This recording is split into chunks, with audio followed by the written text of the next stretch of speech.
जैसा कि आप सबको पता है, हमारे कंगनाला के लिए, गुरेज के लिए और कुपवारा के लिए एक बहुत बड़ा सानिया जो मनाली में हुआ।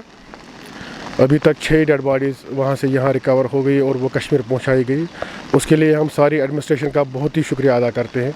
उन लोगों ने रात दिन एक करके इन बॉडीज़ को यहाँ पर पहुँचाया। अभी और एक लड़का है जो अभी वहाँ अभी तक रिकवर, उसकी बॉडी नहीं हुई। साथ साथ मैं ये कहूँगा कि ये जो लड़के थे ये सारे मज़दूरी के लिए वहाँ गए थे। ये वहाँ पर मज़दूरी करते थे, सीज़न में जाते थे और फिर वहाँ से कुछ कमा के अपने बच्चों को पालते थे। मैंने सारे घरों को विज़िट किया है और मैंने ये देखा कि सारे मासूम बच्चे हैं, माइनर्स बच्चे हैं। हम आपकी वसादत से यही गुजारिश करते हैं, जो भी इस वक्त हमारे एडमिनिस्ट्रेटर हैं, हुक्मरान हैं, उनसे यही गुजारिश करते हैं कि आपका हम बहुत शुक्रिया अदा करते हैं कि आप लोगों ने बहुत ही अच्छा काम किया, इन बॉडीज़ को यहाँ पहुँचाया। अब इनके घरों का क्या होगा वो अल्लाह ही बेहतर जानता है। उसके लिए गवर्नमेंट को एक पॉलिसी मुरतब करनी चाहिए। इनके लिए रिहेबिलिटेशन का इंतज़ाम भी ज़रूरी होना चाहिए और ख़ासकर इनको एक्सग्रेशिया मिलना चाहिए, क्योंकि सारे मासूम बच्चे हैं, माइनर्स हैं, वो काम भी नहीं कर सकते हैं। उनके पास ऐसे वसाइल भी नहीं है कि वो अपनी ज़िंदगी अच्छी तरीके से बसर करें। उनकी पढ़ाई रुक सकती है, उनका खाना पीने का जो निज़ाम है वो सारा दरम बरम अब हो गया है। सारे जो थे मैरिड थे मोस्टली, इसमें एक दो जो थे वो अनमेरिड थे। अलबत्ता उनको भी छोटे छोटे भाई थे।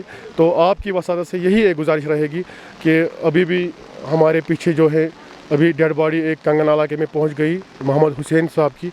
इसके 6 बच्चे हैं, वो सारे माइनर्स थे। तो वो माइनर बच्चे इस वक्त जिनको बाप का साया नहीं होता है, फिर उनको यतीम कहा जाता है और तब तक वो यतीम रहते हैं जब तक वो खुद कमाई नहीं करते हैं। और इसके लिए मैं सिर्फ यहाँ की जो हमारी एडमिनिस्ट्रेशन है गांधरबल डिस्ट्रिक्ट की, हमारे एसडीएम साहब है, हमारे एमएलए साहब है या हमारे जो मेंबर पार्लियामेंट है, उनसे यही गुजारिश करता हूँ कि इनके घरों का जो निज़ाम बिगड़ गया है अब वो संभालने की कोशिश करें। जैसा कि आप सब जानते हैं, रिसेंटली जो लैंडस्लाइड का वाक़या पेश आया हिमाचल के कुल्लू इलाके में, उस लैंडस्लाइड की जद में कंगन से ताल्लुक़ रखने वाले 6 मज़दूर अपनी जान गंवा बैठे, जिनमें से अभी तक एडमिनिस्ट्रेशन की काविशों से 5 डेड बॉडीज़ को अपने अपने मुकामात पर पहुंचाया गया है। इससे पहले जो 3 डेड बॉडीज़ जिनका ताल्लुक़ कंगन से था, कल उनका कफन दफन हुआ। आज कंगन से ताल्लुक़ रखने वाली 4थी डेड बॉडी एडमिनिस्ट्रेशन की वसादत से गौसी माला कंगन इलाके में पहुंचाई गई। आप यहाँ देख रहे हैं लोगों का हजूम है। अब जो रस्मो रिवाज है वो पूरा करके लोग अपने अपने घर चले जाएंगे, लेकिन हमारा जो फ़र्ज़ है समाज में जो हमारा फ़र्ज़ है वो यही है कि अब इनके घर का हाल देखना है, क्योंकि अभी आपने सुना कि ये सारे मज़दूर गरीब घराने से ताल्लुक़ रखते थे।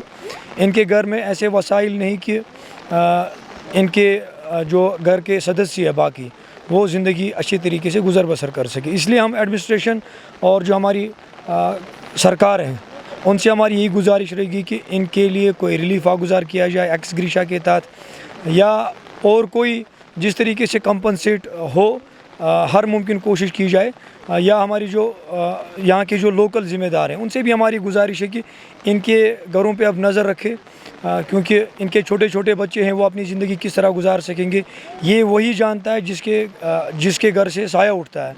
तो ये सब जो मरे हैं, जो अपनी जान गंवा बैठे हैं, ये अपने घर के ज़िम्मेदार थे और कमाने वाले थे।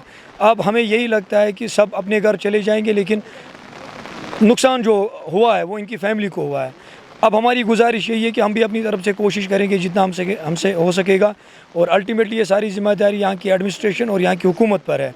तो हम चाहेंगे कि वो अपनी ज़िम्मेदारी को निभाएंगे जिस तरह उन्होंने इन डेड बॉडीज़ को यहाँ पहुँचाने में अपना कलीदी किरदार अदा किया, और उसी तरह रिलीफ या एक्स ग्रीशा दिलाकर इनकी फैमिली को फिर से स्टेबल करने की कोशिश करेंगे।